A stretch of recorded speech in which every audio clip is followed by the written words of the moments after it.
Welcome into today's edition of Discern. We are talking poverty this week around the world in the United States. Talking with Mark Turman. Welcome back into the show, Mark. Hey, Ross. Great to see you. So, Mark, we've been talking poverty this week. We've covered poverty around the world, and we've talked about the impact on poverty amongst children that COVID caused related to the tax credit, the American Rescue Plan. Another conversation around poverty has been climate, and I want to reference an article here from Ars Technica. The article states, the United Nations' first Sustainable Development Goal, or SDG, aims to eradicate poverty around the world. If implemented, however, it might see people consume more, drive more often, buy more products, and thus produce more carbon emissions, fueling climate change. Quote, with more money to spend, and therefore more consumption, there's usually a higher carbon footprint. And that quote is from Benedict Bruckner, a master's degree candidate in energy and environmental sciences at the University of Groningen. So, Mark, we've talked about trade-offs a lot this week. You know, this isn't one I think too much about. You know, you think at the forefront, okay, if there's an opportunity to alleviate poverty or make significant strides, we should pursue it. This is, frankly, an element of the trade-off I haven't really ever considered that it would have a climate impact. Yeah, I think that's an interesting ramification that we don't normally see talked about very much. You know, so much politicizing of things like poverty and certainly climate change is a very, very hot topic these days.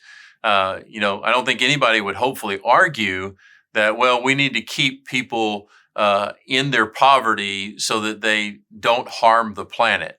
That doesn't sound like a very good plan, a very good trade-off at all. But it does go to this important and biblical issue of what it means to steward our environment. What does it mean to steward our planet? That the Bible tells us from its earliest pages that God created man in his own image. He put them in the Garden of Eden, and that the plan was for them to manage, to honor him by the way that they nurtured and cared for this environment that he had created for all of us.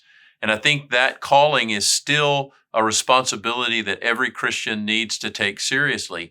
What can we do to responsibly care for our environment and our participation in it? Whether that's, the simple initiative of picking up litter and being a part of your community's recycling program, if there is. What are the ways that we can do that, and how do we factor that in when we try to do compassionate initiatives like the one you mentioned, trying to raise everybody out of really harmful circumstances? That's something that requires a lot of deep thinking by all of us. Yeah, I don't necessarily, like I said, it's a new concept to me to consider. But if you're going to eliminate poverty, you're theoretically, one way to do that is you're generating more jobs, which generates more product manufacturing, which generates more opportunity for consumption. This researcher in particular, Benedict Bruckner, believes there's a way to do it without significantly impacting the government, and that is where they're putting their research. He poses the questions, what truly are the carbon costs implications of poverty alleviation? The question itself is just one I've never contemplated, but it does make me think to look to examples, and I've referenced before. I know Bill Gates has done a lot. When you have the resources he does, you have a lot more options in where you deploy those resources. And so I know that he's looked at a lot of initiatives, one of which is water filtering. Have you looked into much of what Bill Gates has put his energy into or his resources? Yeah, I've learned some about what he's doing. Bill Gates will talk to you a lot about the value of a chicken when it comes to helping a person get out of poverty.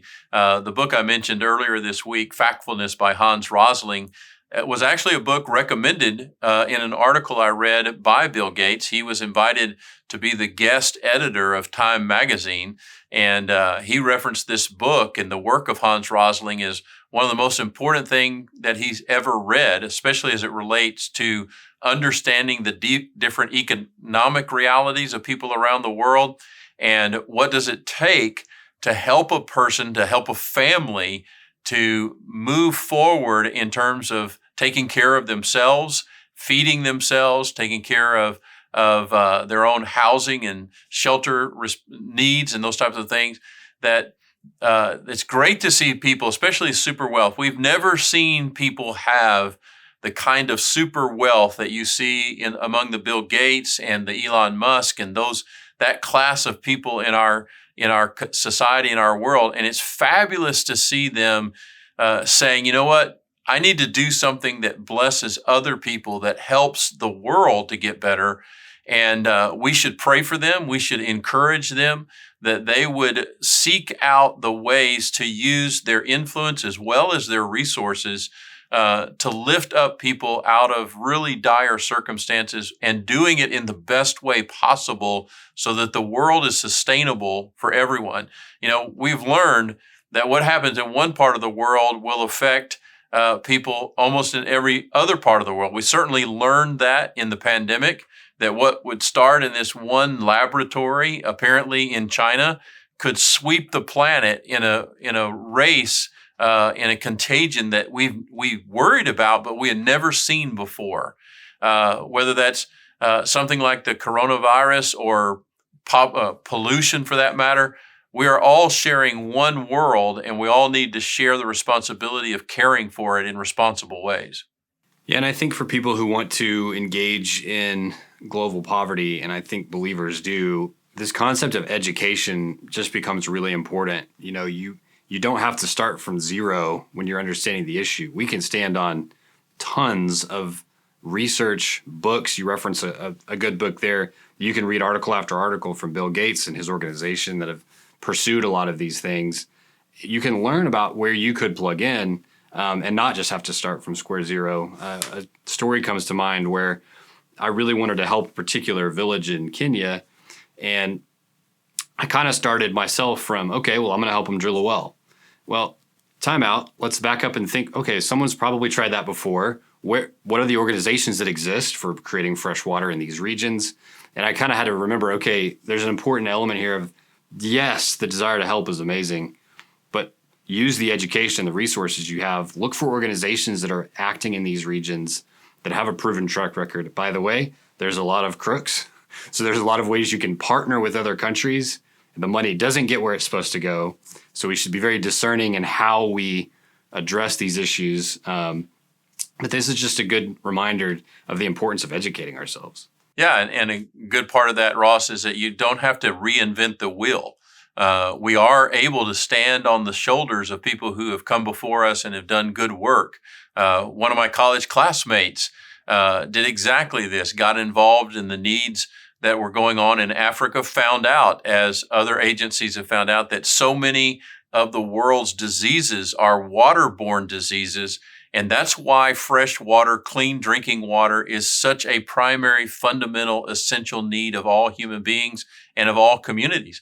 And so he did his research, found out what people were able to do, found out what it would take to drill a well in some of these needy communities in Africa. He actually found places where nobody was able to work yet. And so he partnered with other people, learned about opportunities in ministry, and started providing a pathway modeled from others that he learned from, how to do this in places that were not yet being reached. And the great thing is that any of us can become involved in this. As you said, once we become aware and we learn what's already going on, that's kind of the first step. Learn what's already going on. Start in your own community and ask God to put you in places where you can engage, where you can learn, and where you might be able to bring your gifts, your expertise, and your understanding and make things even better for something that's already going on or for something new that needs to be created.